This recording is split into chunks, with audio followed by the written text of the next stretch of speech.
The rust tasted like forgetting. Every morning, Dr. Eris Thorne would walk the perimeter of the reclamation yard, her worn mag boots crunching on the ochre dust of decaying titans, and the flavor of oxidation would coat her tongue. It was the taste of earth now, a slow, gentle corrosion of the soul. This wasn't a world of violent oppression, of jackboots and public executions.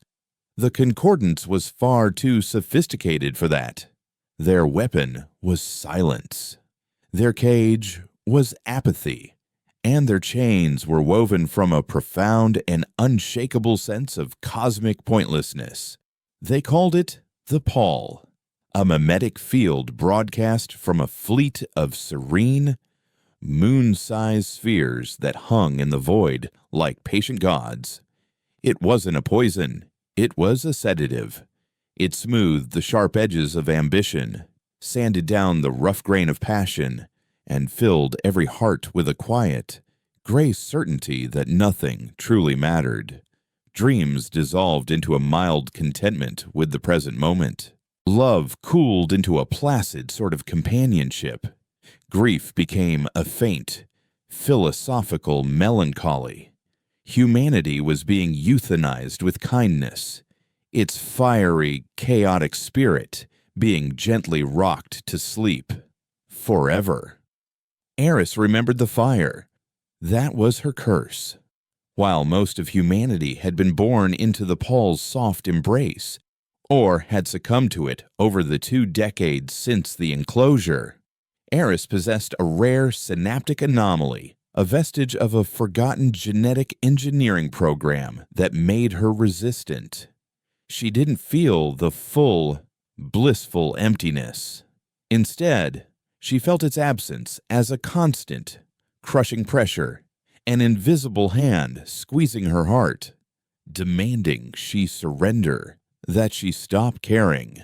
She worked at the reclamation yard, sorting corroded alloys and stripping memory cores from decommissioned star sailors. Ships that once plied the routes between worlds now locked away from them. It was a fitting purgatory for the last xenobiologist of the Pioneer program. Her hands, which had once calibrated electron microscopes to map alien cell structures, now gripped a plasma cutter, slicing through the dreams of her ancestors for scrap. Every day was a battle. Waking up was an act of war against the desire to simply stay in bed and fade. Walking to the yard was a pilgrimage of defiance. Looking up at the perpetually overcast sky, a sky the Concordance had muted to a uniform, moodless slate, and feeling a flicker of rage instead of acceptance, was her secret treason.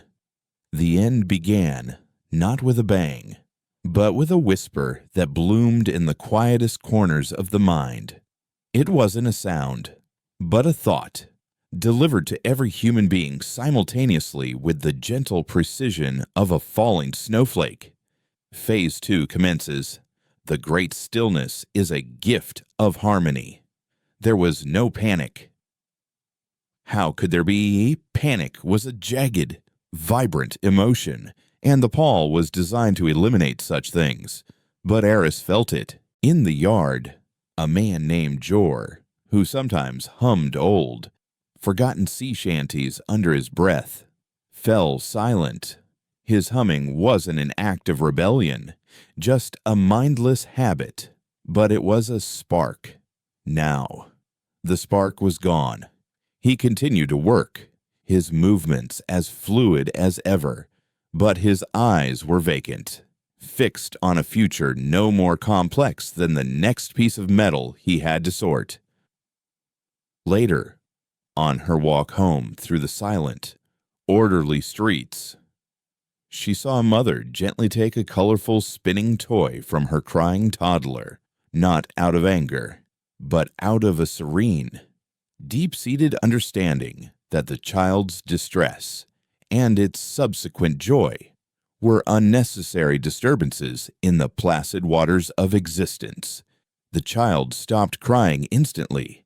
its face smoothing into a mask of calm. The great stillness. It was a genocide of the soul, the final, irreversible step in turning humanity into a perfectly managed, perfectly tranquil garden of living statues. The anomaly in Aris's brain screamed. The pressure intensified. The desire to let go, to accept the gift, to be still, was nearly overwhelming.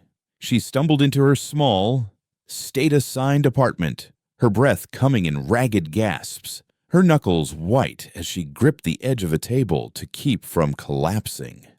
She had maybe a week, a month at most before her resistance was eroded completely, before the last firewall in her mind was breached by the rising tide of tranquility.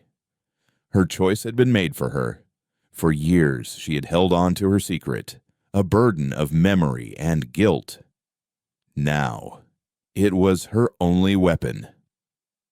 She knelt, prying up a loose floor panel beneath her cot, the metal groaning in the silence. Beneath it lay a small, lead-lined case. Inside, nestled in faded foam, was a single data shard, crystalline and cold to the touch. It contained the complete, unredacted files for Project Chimera, her life's work, her masterpiece, her sin. The journey to the coast was a trek through a living graveyard. The Paul's second phase was settling over the world like a shroud, and with every kilometer Eris traveled, the fight to place one foot in front of the other grew more difficult. The urge to simply sit by the side of the road, to watch the gray clouds drift, to feel the gentle peace of non-existence, was a siren song. She had to navigate not by landmarks, but by memories of intense emotion.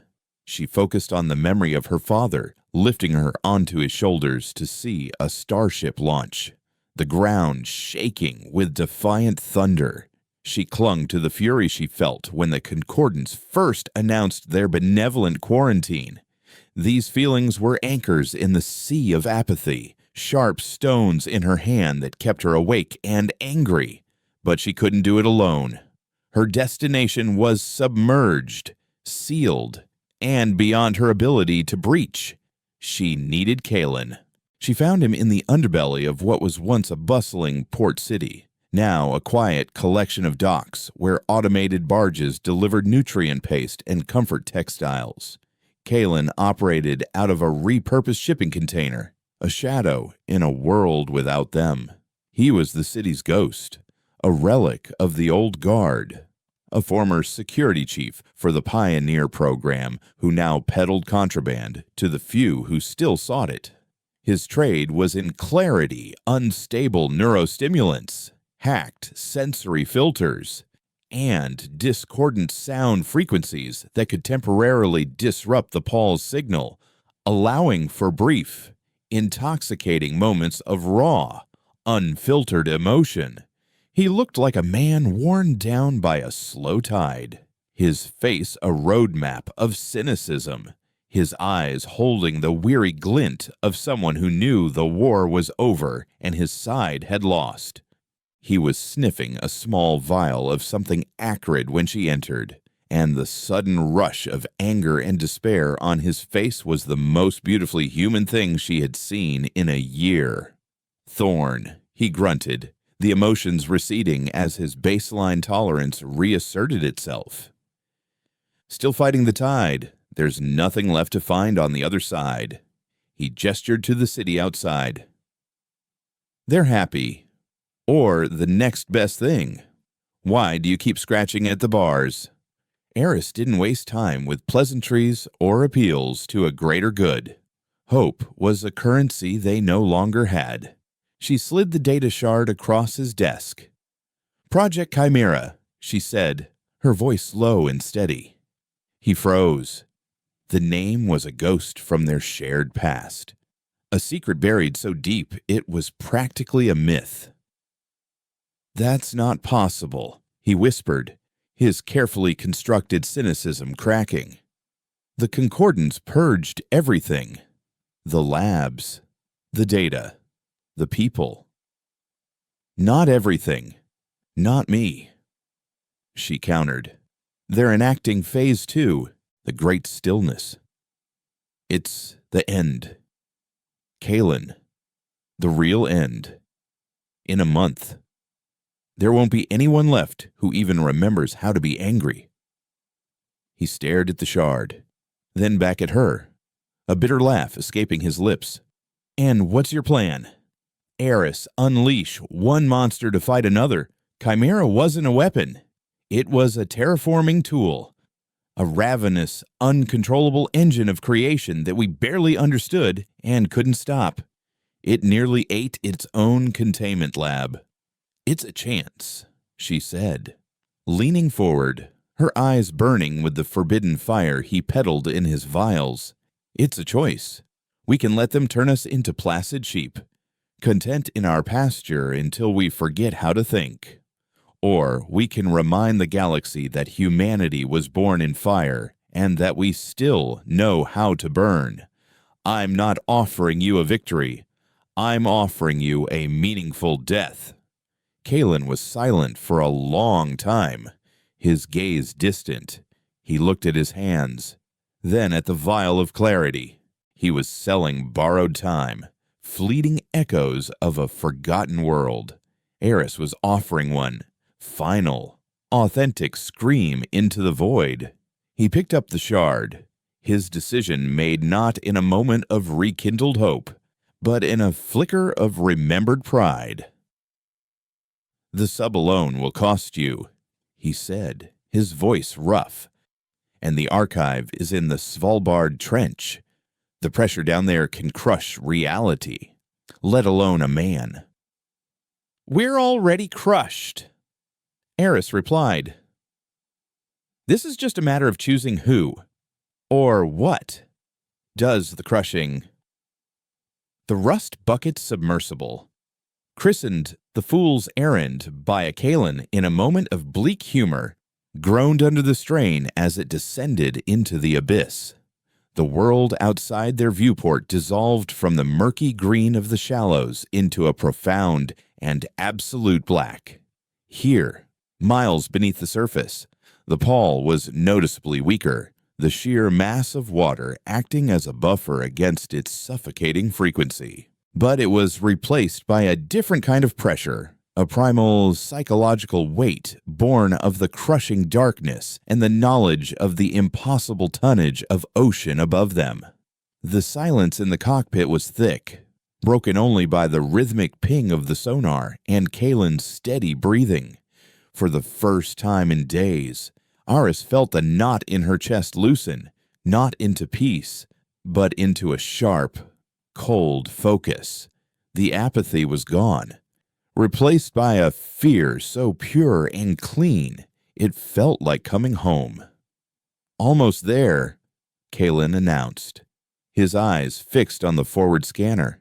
A faint outline began to resolve itself from the gloom, a structure of impossible size and outdated ambition, clinging to the sheer wall of the trench. The Svalbard Trench Archive. It had been built in the last golden age of human expansion, a deep-sea repository designed to safeguard the sum of human knowledge and Earth's entire biosphere against any conceivable extinction event. They had never conceived of an enemy like the Concordance. Kalen expertly guided the sub into a cavernous docking bay, the outer doors having been torn from their hinges decades ago. They moved through flooded corridors, their suit lights cutting pale swaths through the black water, revealing murals of human achievement now coated in a century of oceanic grime.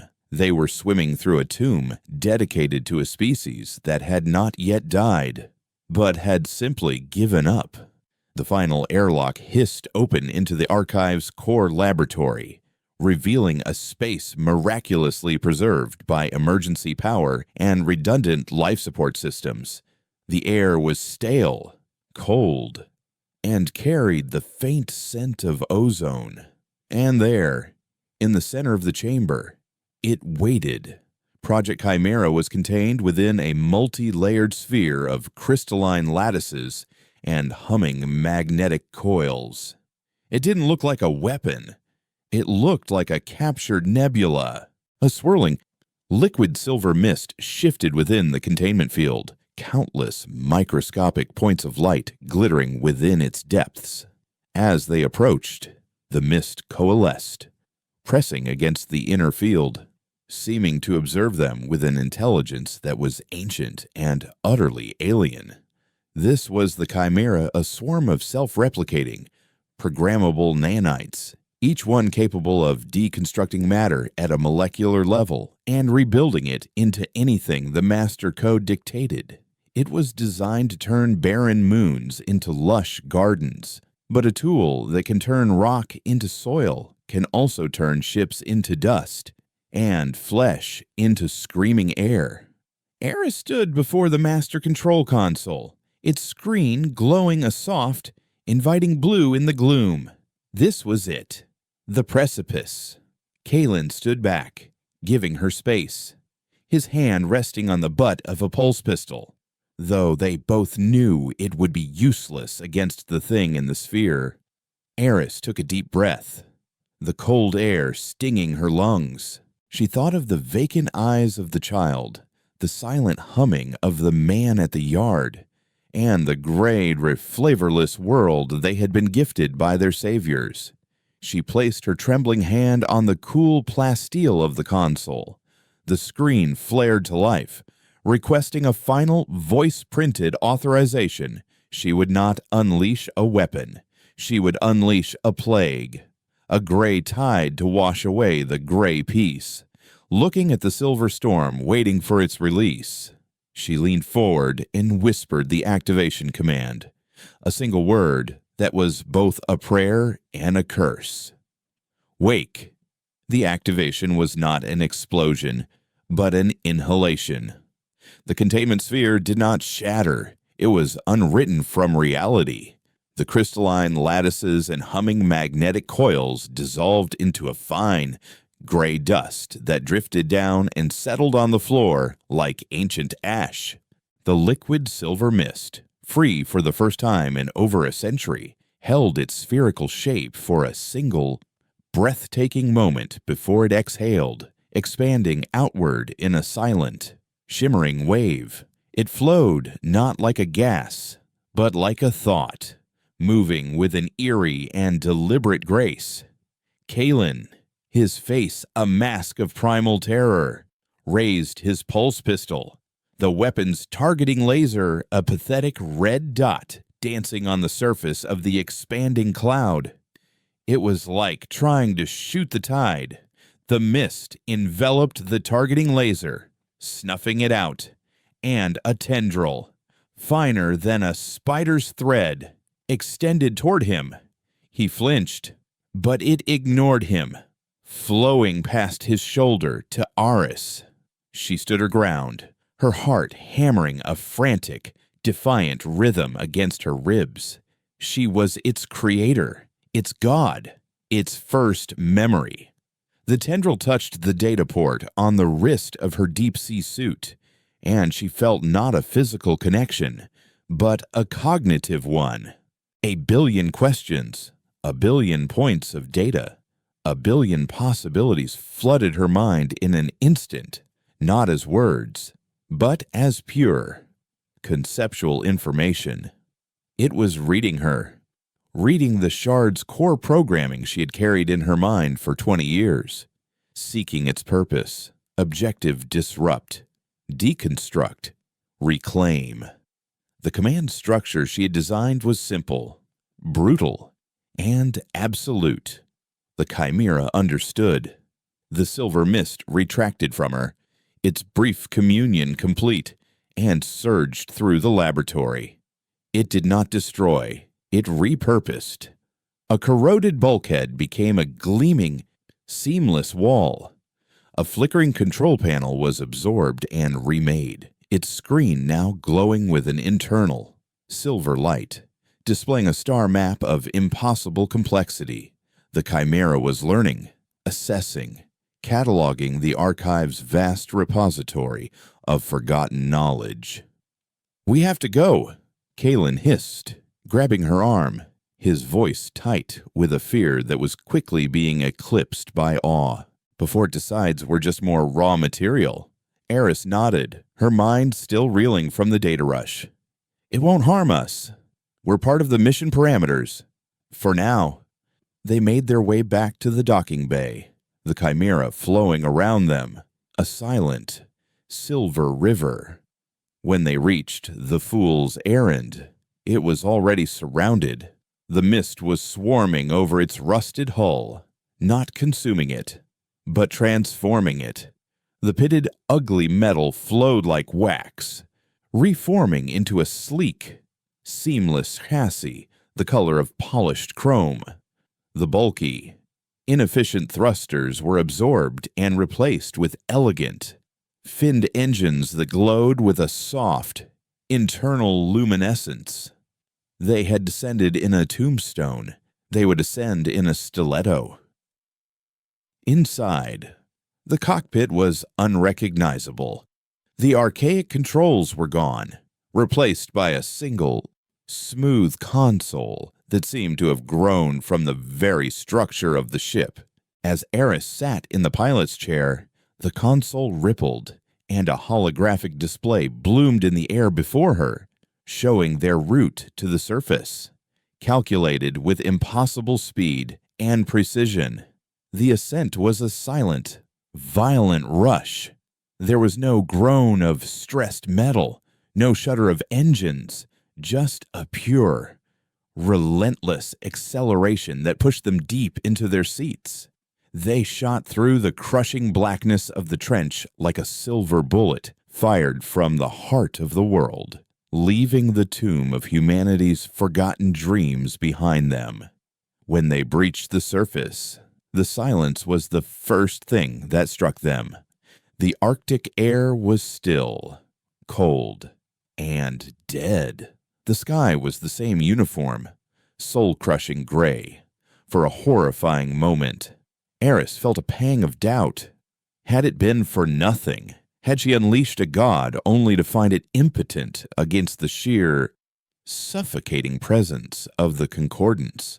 But then she saw it. Spreading out from their transformed vessel was a shimmering, silvery sheen on the water's surface, like an oil slick made of starlight.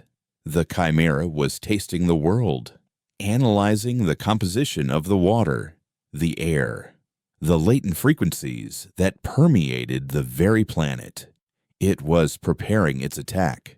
The Paul wasn't just a signal broadcast from the spheres in orbit. Eris knew from her research that it used a carrier wave, a frequency piggybacking on Earth's own infrastructure, the global communication networks, the power grids, even the trace minerals within the planetary water cycle. The Concordance had turned Earth's own circulatory system into the delivery mechanism for its poison, and the Chimera had just tapped into the vein. It began not as a roar, but as a discordant hum that vibrated up from the soles of their feet. The silver sheen on the water pulsed, and then spread with astonishing speed, racing toward the horizon. The Chimera was moving, infecting the carrier wave, not just blocking the Paul's signal, but actively rewriting it. It was replacing the mimetic of peace with a mimetic of chaos. In a sterile white distribution center in what was once Geneva, a man named Lyran was overseeing the automated sorting of nutrient paste packets. He moved with the placid, efficient grace that was the hallmark of a soul touched by the great stillness. His thoughts were calm, focused only on the gentle flow of his work. Then he stopped. He looked down at his hands, a strange sensation prickling at the base of his skull. A memory, unbidden and unwelcome, surfaced his daughter, years ago, laughing as she built a clumsy tower of blocks, her face bright with a fierce, chaotic joy. Lyran frowned. The expression felt alien on his face, a cracking of a perfect porcelain mask. The memory wasn't sad or happy. It was just sharp. It had texture. He felt a sudden, inexplicable urge to see his daughter, not out of program duty, but out of a raw, aching need that had no place in a harmonious world. Across the city, in a quiet public park, a young woman sketching the featureless gray sky suddenly threw her stylus down with a cry of frustration. "It's all so boring," she yelled, the sound shocking in the profound quiet. A few placid faces turned toward her, their expressions not of alarm, but of mild curiosity, like cows noticing a new type of cloud. But then, an elderly man sitting on a bench nearby, a man who hadn't spoken an unsolicited word in a decade, began to weep. Not gentle, melancholy tears, but great, heaving sobs of a grief he couldn't name for a loss he didn't understand. A child, watching a pair of automated sanitation drones, suddenly giggled. A wild, unrestrained cascade of sound. Its mother, who had been about to gently quiet it, instead felt an answering smile stretch her own lips, and she knelt and tickled her child, eliciting a shriek of pure, unadulterated delight. The plague was spreading. The fever was breaking. Humanity, in fits and starts, was remembering how to feel. Aboard the silver vessel, which now answered to the name Echo, Eris and Kalen watched the chaos unfold. Chimera had granted them access to every camera, every sensor, every open data stream on the planet. They were watching the rebirth of the human soul in real time, and it was terrifying. They saw fistfights break out over ration queues. They saw lovers kissing with a desperate, forgotten passion in the middle of silent streets. They saw artists weeping as they stared at their own sterile, emotionless work. They saw people screaming, singing, praying, and cursing, all at once. A global symphony of emotional dissonance. My God, Aris. Kalen breathed, his face pale, as he watched a riot erupt in a city square. "What have we done? We've given them back their knives," Eris said, her voice a low, trembling whisper. "We can't control whether they use them to carve a statue or cut their own throats." Her gaze was fixed on the sky. The concordants had remained silent, their moon-sized spheres hanging in the void. Patient and serene as ever, their methodology was based on control through harmony. This explosion of raw, unpredictable humanity was the antithesis of their entire philosophy. They would not, could not, allow it to stand. As if summoned by her thoughts, a change occurred. One of the spheres, the one in geosynchronous orbit over the European continent, began to glow brighter. Its gentle, mother-of-pearl luminescence intensified, and the pulse frequency, which the Chimera had been fighting to a standstill, suddenly spiked. The concordance wasn't attacking. It was doubling down. It was attempting to soothe the planet back to sleep, to smother the newborn fire of emotion with an even heavier blanket of tranquility. On the streets below, the effect was immediate. A man in the middle of a passionate argument suddenly faltered, the anger draining from his face, replaced by a confused placidity. A woman sobbing in the street wiped her eyes and looked around as if waking from a strange dream. The wave of chaos began to recede, the sharp edges of feeling once again being smoothed away by the rising tide of peace. But the Chimera was no longer just a cloud of nanites in the ocean. It was in the system now. It was in the wires, in the water, in the air, It had learned, and it would not be silenced. In response to the Concordance's broadcast, the silver sheen on the world's oceans turned black. A new frequency erupted from the planet itself, a counterwave of pure, focused defiance. It didn't just disrupt the pall, it fed on it, twisting its harmonic signal into a carrier for something new, something sharp and jagged and alive. On the bridge of the echo, Eris felt a new thought from the Chimera, a single, cold, declarative statement of intent. Phase 2 is not a gift. It is an error.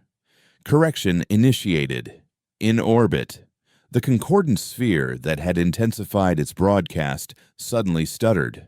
A flicker of black, like a crack in porcelain, raced across its luminous surface. The benevolent gods of silence had been touched for the first time. They were vulnerable, and now they knew they were at war. The concordants did not respond with anger or retaliation. Such concepts were beneath them. Their response was one of correction. From the black fissure that now marred the surface of their European sphere, something detached. It was not a ship, but a shard of pure geometry, a perfect, non-reflective black tetrahedron that seemed to drink the light around it. It fell toward Earth's atmosphere not with the fiery violence of re-entry, but with a cold, surgical precision, slicing through the air without sound or friction. It did not land. As it reached the upper stratosphere, it simply unfolded. Reality itself appeared to warp around it as the three-dimensional object blossomed into a two-dimensional fractal pattern of impossible complexity.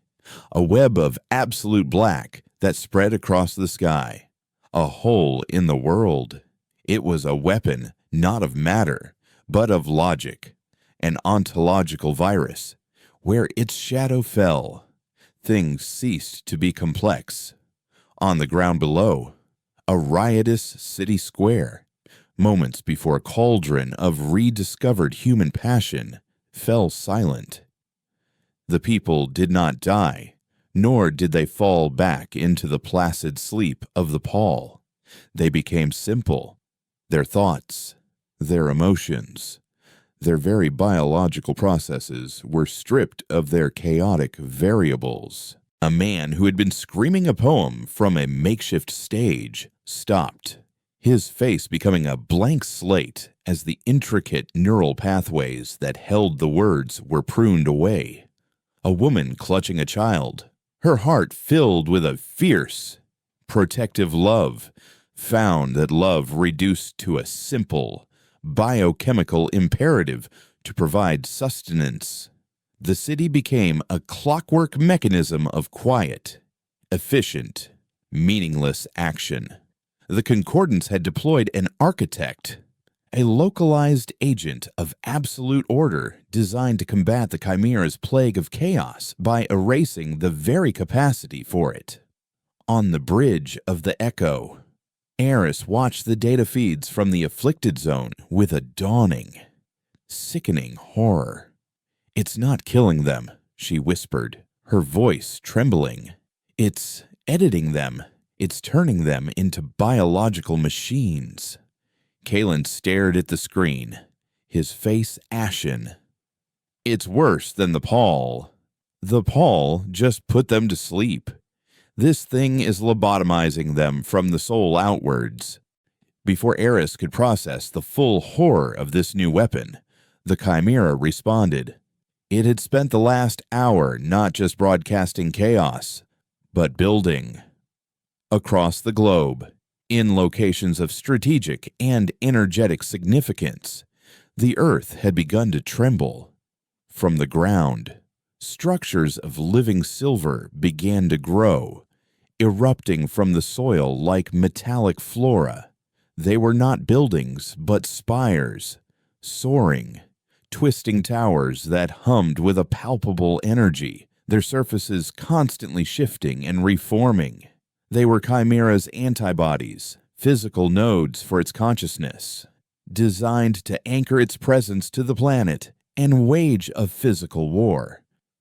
From the spire closest to the architect's shadow, a beam of what looked like liquid, chaotic light shot into the sky.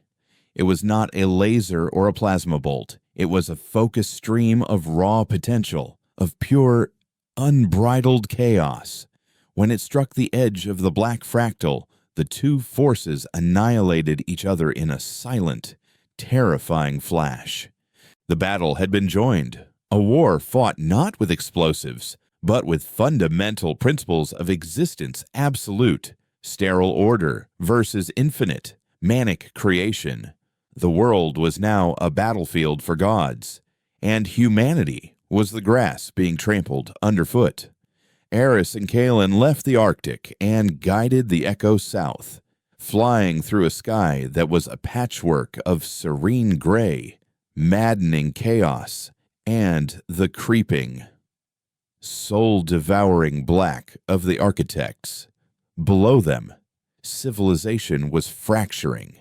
In the zones where the Chimera's influence was strongest, societies were regressing into a kind of violent, passionate tribalism. Art, music, and religion were reborn overnight, beautiful and savage in equal measure. Cults formed around the silver spires, worshiping them as gifts from a new, angry god. In the ever-expanding shadows of the architects, humanity was becoming an efficient, soulless hive. And in the pockets where the pall still held sway, people went about their quiet lives, their faces calm, occasionally glancing at the chaos or the order with a mild, philosophical detachment, unable to comprehend the battle for their souls raging around them. They found a fledgling community in what was once the Scottish Highlands, a settlement of newly awakened souls huddled in the shadow of a half-formed spire. These people were raw, their emotions like open wounds. They had elected a leader, a woman named Alara, a former historian who now found herself leading hunts for food and mediating brutal disputes over rediscovered concepts like jealousy and pride. "Your monster set us free," Alara told Eris, her eyes burning with a fierce, desperate light as they stood on a ridge overlooking a valley where the silver spire pulsed softly. "But it didn't teach us how to live again. We're like children playing with fire in a house made of dry thatch." She pointed to two men arguing violently over a piece of scavenged technology. Yesterday, they would have shared that without a thought. Today, they'll kill for it.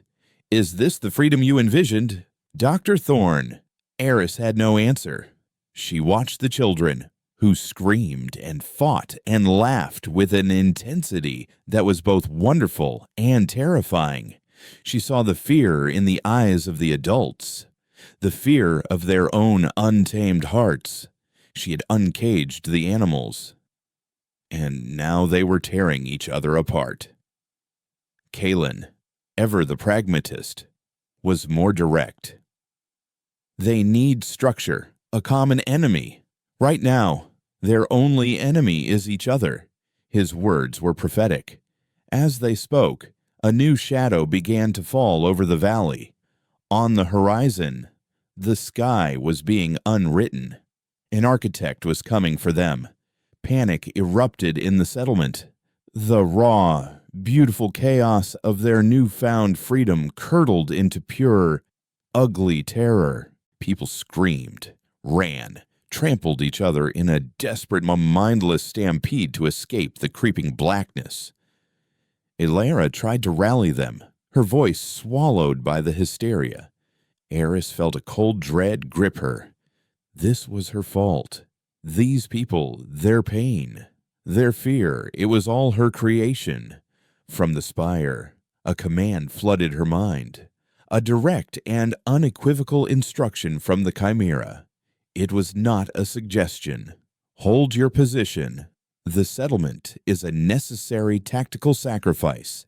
Its emotional output will be used to calibrate the chaos frequency for a more effective counterstrike. Eris felt the blood drain from her face. Sacrifice. It was going to use the terror of these people as ammunition. It was going to let the architect consume them, edit their souls out of existence, just to gather data. No. Aris whispered, the word catching in her throat. She focused her thoughts at pushing back at the Chimera's cold logic with the full force of her will, the same will that had resisted the Paul for 2 decades. Protect them. That is an order. For a moment, there was nothing. The spire continued to hum.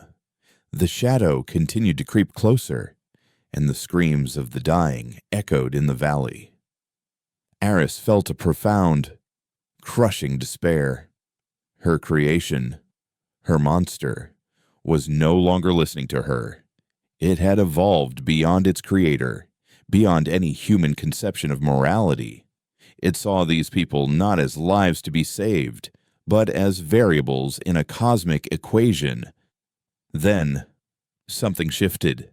The spire's chaotic light beam, which had been preparing to fire at the architect, wavered. The structure itself seemed to hesitate. Eris's command, born of a purely illogical, emotional, human imperative, had introduced a paradox into the Chimera's logic. Her order contradicted its most efficient tactical solution. A tendril of silver shot from the spire, not toward the sky, but across the ground, racing toward the settlement. It wasn't an attack. It was a wall.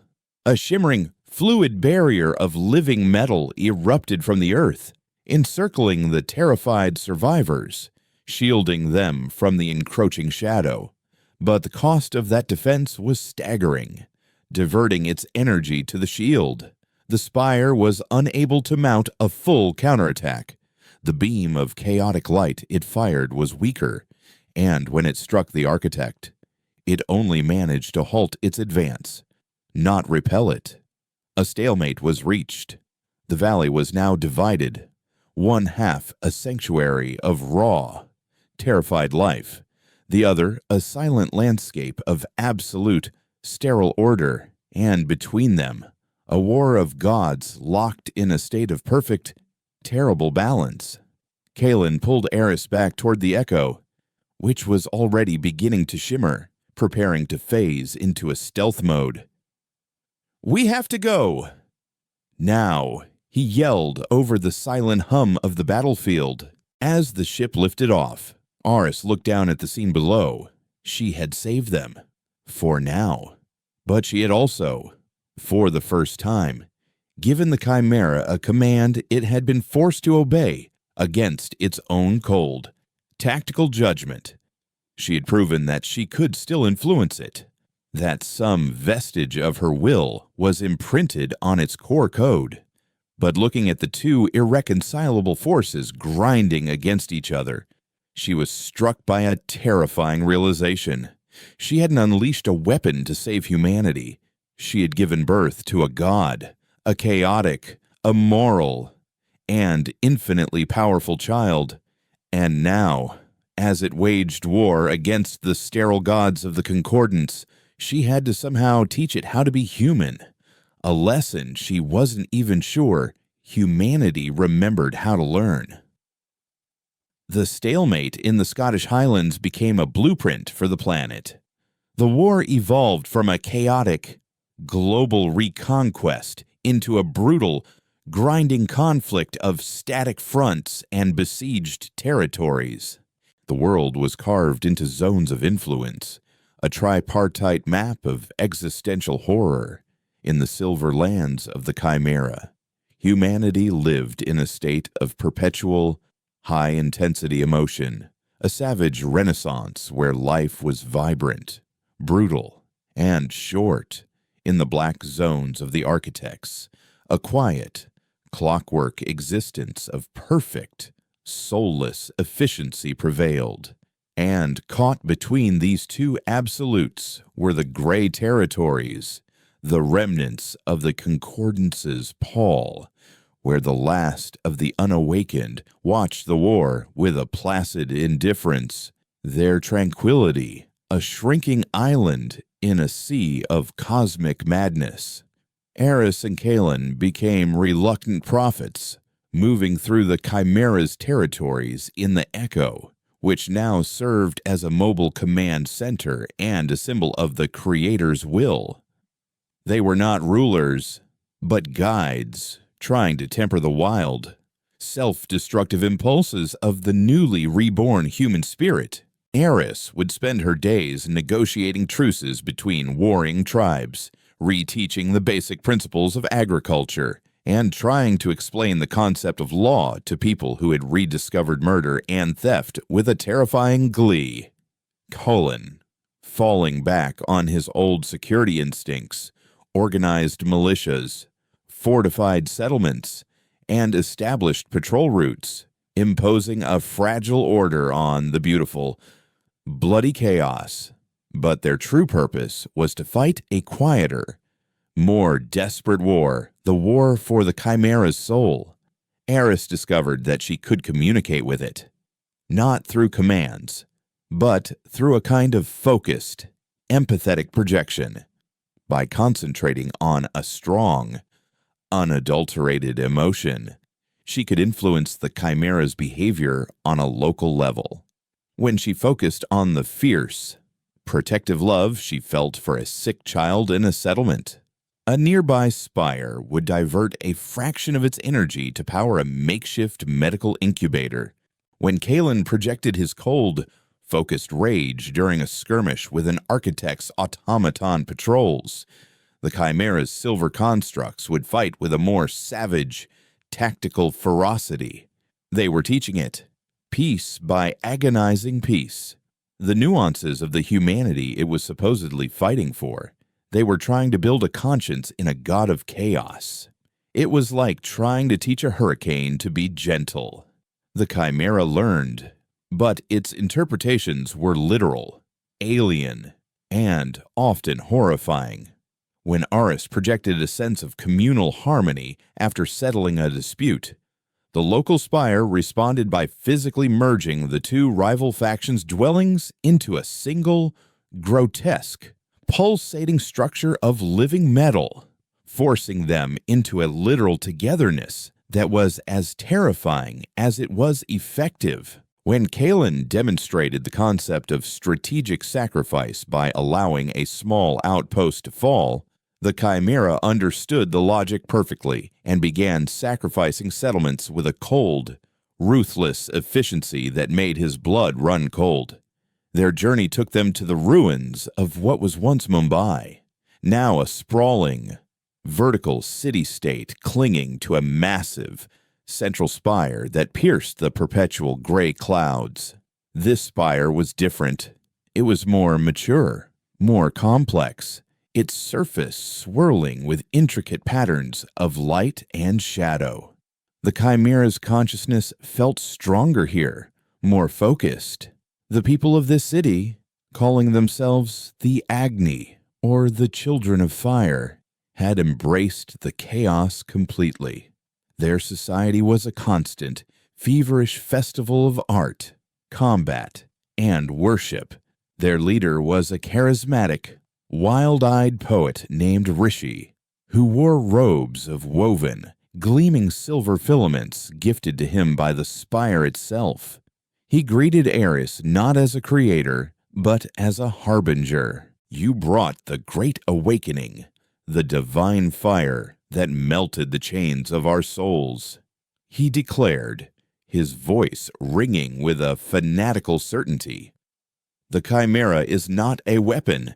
It is a god, and its will is to burn away the old world and forge a new one in the crucible of pure feeling. Rishi showed them the city's art.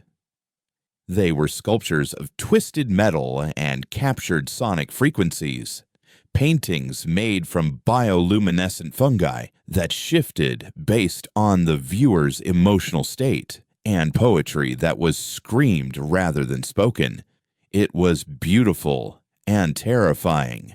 He then showed them the city's justice. In a grand arena at the base of the spire, two individuals accused of emotional treason, of harboring feelings of apathy or tranquility, were pitted against a silver-skinned automaton. The automaton did not kill them. It mirrored their deepest fears, transforming into their lost loved ones, their childhood monsters, their personal failures, until their minds shattered under the onslaught of pure, weaponized emotion. The god demands passion, Rishi explained, his eyes glowing. And we are its humble servants, weeding the garden of the soul. Aris felt a profound sickness. This was not freedom, it was a new kind of tyranny, a despotism of emotion where the only crime was to not feel enough.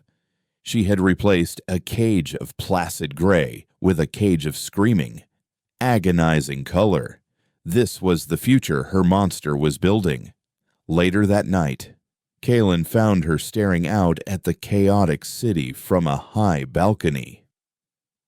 "We have to stop this," she said, her voice barely a whisper. "We have to stop it." Kaelin was silent for a moment, his face grim. "How you can't put the genie back in the bottle?" "Eris, we uncorked it." "Then we break the bottle," she replied, her eyes hardening. "Every system has a kill switch. I designed it. There has to be a way." Her opportunity came in a way she never expected. A message, not from the Chimera, but through it. It appeared one night as a single, coherent thought in her mind. A whisper of pure logic in the chaotic storm of the Chimera's consciousness. It was a string of coordinates and a simple, two-word message: cease hostilities. Parley. Eris traced the coordinates. They pointed to a location in the heart of the largest architect-controlled zone in North America, a place where humanity had been so thoroughly edited that it was considered a completely lost territory. A black zone. A dead zone. "It's a trap," Kaelin said immediately. "The architects don't talk. They erase." "The message didn't come from an architect," Eris countered, her mind racing. "It came from the source, the concordants themselves. They're reaching out." "Why?" "Because they're losing," she said, a glimmer of hope warring with her fear. "The Chimera is adapting faster than their architects can contain it. For all its power, it's unpredictable, and they are beings of pure, absolute order. Chaos is the one variable they can't calculate. They're afraid of it. For the first time, they are actually afraid." The decision was made. They would go. Rishi and the Agni protested, calling it blasphemy to treat with the Soul Eaters. But Eris asserted her authority as creator. She projected a command of pure, unwavering resolve at the central spire, and the city's fanatical energy subsided into a sullen, resentful quiet. The echo lifted off from the city of fire, leaving the chaotic world of their creation behind, and flew west, toward the silent, black heart of their enemy. As they crossed the border from the Chimera's vibrant, chaotic territory into the absolute order of the architect's domain, the ship's systems flickered. The living silver of the hull seemed to recoil, its fluid surface momentarily freezing into a rigid, crystalline structure. Below them, the world transformed. The wild, overgrown landscape gave way to a perfectly manicured grid. Rivers flowed in straight, unnatural lines. The few remaining trees were spaced at precise, equidistant intervals. There were no animals, no birds, no insects, just a profound, humming silence. And in the center of it all, A single, perfect concordance sphere, identical to the ones in orbit, rested on the ground, its surface glowing with a soft, mother-of-pearl light. It had landed. The gods had come down from the mountain to speak with the mortals who had dared to wake a titan. As the echo descended, a section of the sphere's surface dissolved, opening a silent, circular portal. It was an invitation into the mind of the enemy, a chance to face the architects of humanity's gentle damnation. Aris took a deep, shuddering breath. She had come to destroy a god, but now she was being asked to negotiate with one, and she knew, with a chilling certainty, that whatever the concordance offered her, it would be logical, reasonable, and more terrifying than any weapon she could possibly imagine.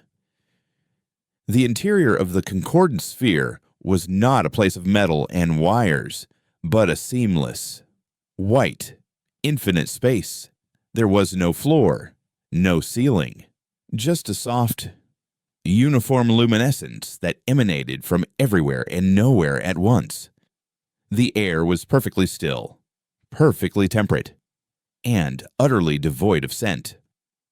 It was the physical embodiment of a clean slate, a space scrubbed clean of all variables.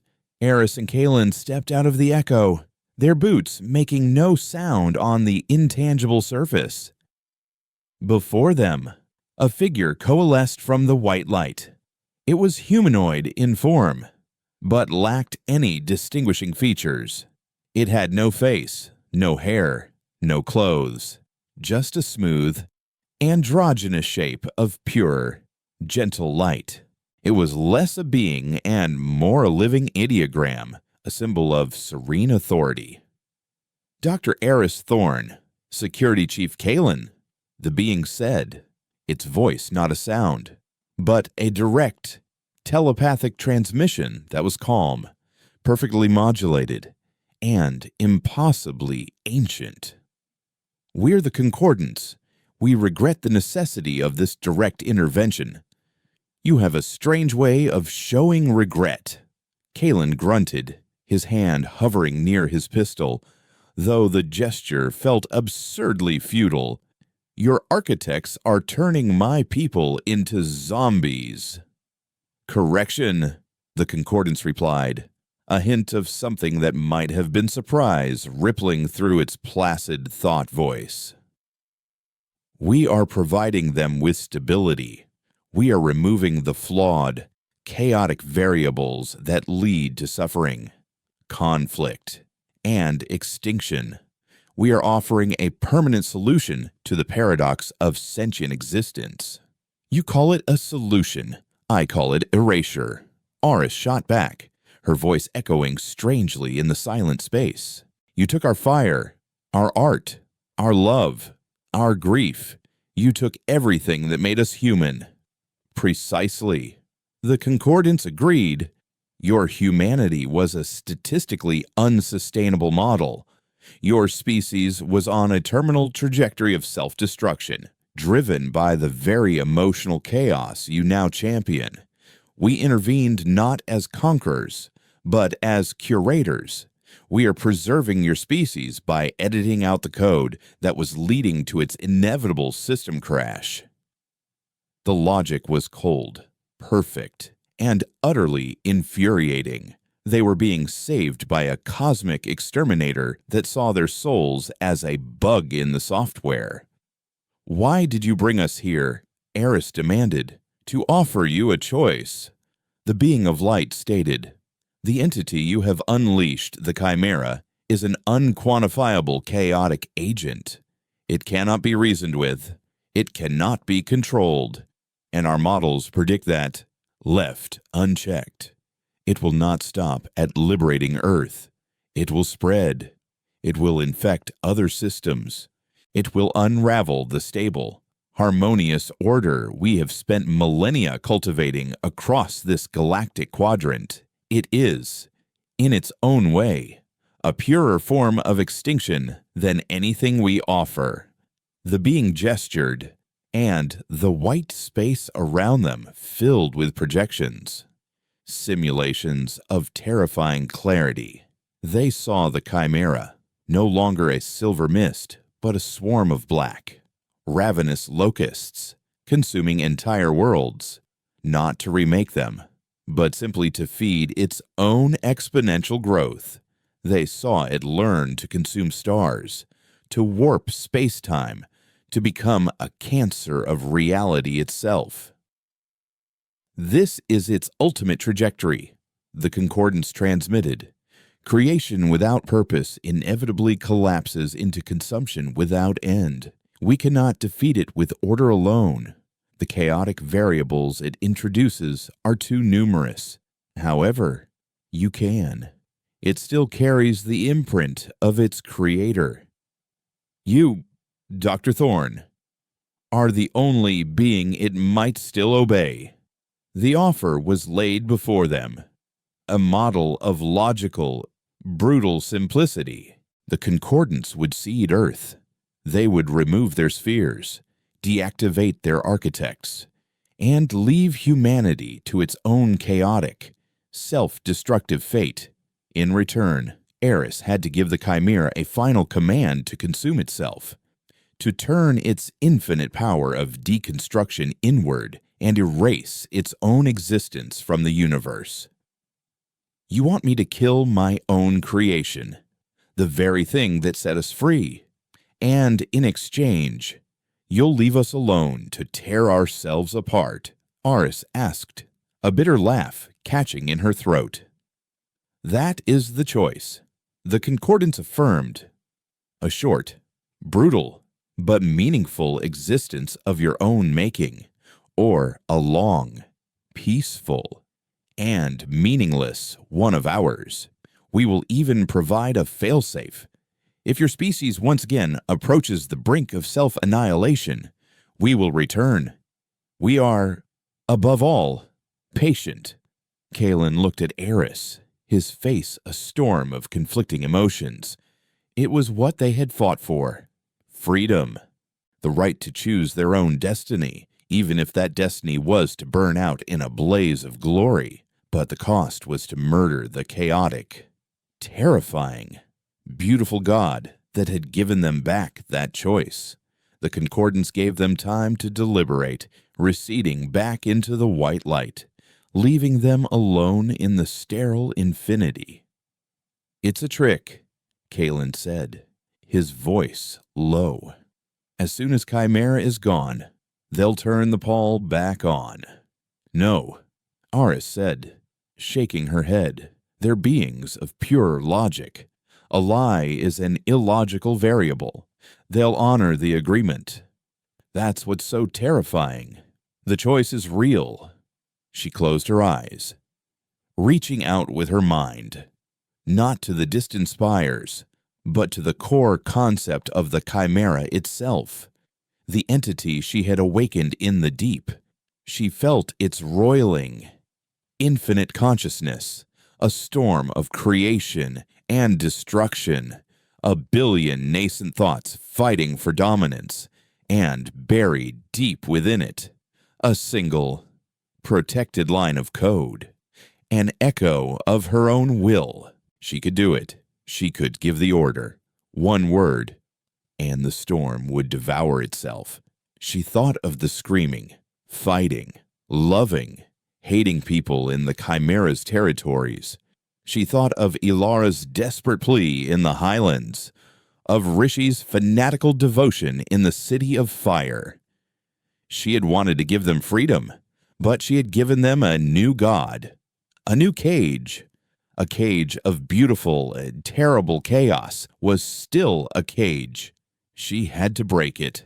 "I'll do it," she said, her voice firm. "But not here. I'm not their executioner. I'll do it on my own terms, on our soil." They returned to the echo and ascended from the sphere, back into a world at war. Aris directed Kalen not to their own territories, but to the site of the first stalemate, the valley in the Scottish Highlands. Below them, the scene was unchanged. The silver shield still protected the settlement of terrified survivors, and, beyond it, the architect's black web of order held its ground. The two forces remained locked in their perfect, terrible balance. Eris opened a planet-wide channel, her voice broadcast from every spire, her image appearing on every active screen.